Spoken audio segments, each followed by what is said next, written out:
நிலத்தை நஞ்சாக்கி எங்கள் மனிதர்களை வாழ முடியாத ஒரு சூழலை எங்கே அந்த நிறுவனங்கள் உருவாக்கி கொண்டிருப்பது இருக்கின்ற என்ற காரணத்தினால்தான் நாங்கள் போராடி கொண்டிருக்கின்றோம். அந்த மக்களுடைய வாழ்வாதாரம் முற்றிலுமாக சிதைந்திருக்கிறது. விவசாயத்தை நம்பித்தான் இதுவரை இத்தனை ஆண்டு காலமாக அந்த மக்கள் அங்கே நாங்கள் வாழ்ந்து கொண்டிருக்கின்றோம். இதுவரைக்கும் இந்த ஆலை இல்லாம நாங்கள் விவசாயம் பண்ணாம நாங்கள் ஒன்றும் சாகவில்லை. அந்த ஆலையினால் அங்கே உள்ளூர் அங்கு விவசாயிகளுக்கோ அந்த பொதுமக்களுக்கோ எந்த நலனும் இல்லை.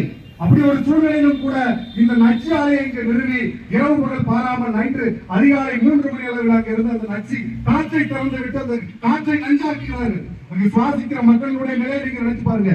சாதாரண வாகனத்தில் போகின்ற அந்த வண்டியிலிருந்து வருகின்ற காற்றை சுவாசிக்க முடியல நம்மளால. அங்கிருந்து ஆக கழிவு அழுகை மீனுடைய வாடை, அங்கே அதை சூடாக்கி வருகின்ற வாடை எவ்வளவு மோசமானதாக இருக்கும் நினைச்சு பாருங்க. கிட்டத்தட்ட 5 கிலோமீட்டர் தூரத்துக்கு அந்த மக்கள் குடியிருக்க முடியல. அவ்வளவு மோசமான சூழலை உருவாக்கி இருக்கிறது. தூத்துக்குடி மாவட்டத்தில் இருக்கின்ற மாசு கட்டுப்பாடு துறைகளை பற்றி கவலை இருக்கா அப்படின்னா இருக்காது. ஏனென்றால் கடந்த காலங்களில் நாம் பார்த்திருக்கிறோம். ஸ்டெர்லைட் நச்சு ஆலை பல டன் அபரிமிதமான உற்பத்தியை இங்கே தொடங்கியதன் காரணமாக நச்சு காற்றை இரவாக இதே போல வெளியேற்றி அவர்களுடைய கொள்ளை லாபத்திற்காக மக்களை இங்கே கொலை செய்தார்கள். சுற்றுப்புற சூழலை நஞ்சாக்கி நம்மளை கொலை செய்கிறார்கள்.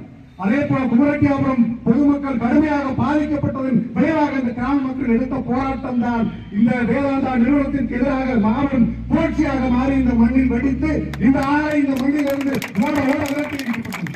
அந்த ஆலை எதிர்ப்பு போராட்டத்தில் 100க்கும் மேற்பட்ட வழக்குகளை சந்தித்து பங்கேற்றவன் நான் என்கின்ற முறையில் இந்த மக்களுடைய கொண்டனுடைய கிராம மக்களுடைய போராட்டத்தில் நாங்கள் இதுவரை உறுதியாக நாங்கள் நிற்போம். இந்த ஆலையை 3 முறை நாங்கள் ஒருபோதும் உடைய மாட்டோம்.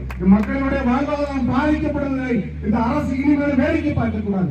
மாசு கட்டுப்பாட்டு வாரியத்திற்கு நாங்கள் ஒரு எச்சரிக்கை விடுக்கின்றோம். இங்க இருக்கின்ற ஸ்பிக் தொழிற்சாலை தினந்தோறும் இதே போல நச்சு ஆலைகளை வெளியேற்றிக் கொண்டிருக்கிறது. இதே போல எண்ணற்ற கழிவு ஆலை மண்ணை நச்சாக்குகின்ற ஆலைகள் தொடர்ச்சியாக செயல்பட்டுக் கொண்டிருக்கிறது. இதை மாசு கட்டுப்பாட்டு வாரிய அதிகாரிகள் கையூட்டு பெற்றுக் கொண்டு அனுமதித்துக் கொண்டிருக்கிறார்கள். அந்த வகையில் தான் இந்த பொட்டலூரணி கிராமத்தில் அமைந்திருக்கின்ற 3 அந்த மீன் கழிவு ஆலைகளும் செயல்பட்டுக் கொண்டிருக்கிறது.